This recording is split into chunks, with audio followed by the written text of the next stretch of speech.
ही दृश्य आहेत बीडची। बीडमध्ये सुद्धा अगदी मराठवाड्याला सुद्धा पावसानं झोडपल्याचं पाहायला मिळतंय। बीडमध्ये सुद्धा अगदी शेतकरी आता कुठे सावरत होता, मात्र एप्रिलच्या पहिल्या आठवड्यात पुन्हा पावसानं झोडपलेलं आहे।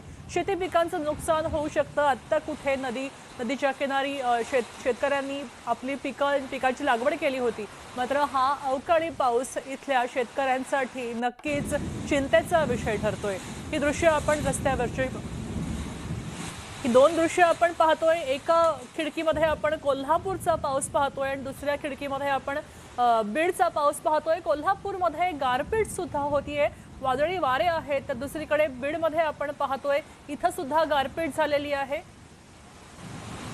ही कोल्हापूरची दृश्य आहेत। कोल्हापूर शहरामध्ये सुद्धा खरं तर आज पालखी आहे आणि या पालखी सोहळ्याच्या वेळी अनेक भाविक कोल्हापुरात दाखल झालेले आहेत। कोल्हापूरचे नागरिक सुद्धा मुंबई आणि शहरातनं इतर शहरातनं कोल्हापुरात दाखल झालेले आहेत। मात्र अवकाळी पावसामुळे सगळ्यांचीच त्रेधा उडाली आहे।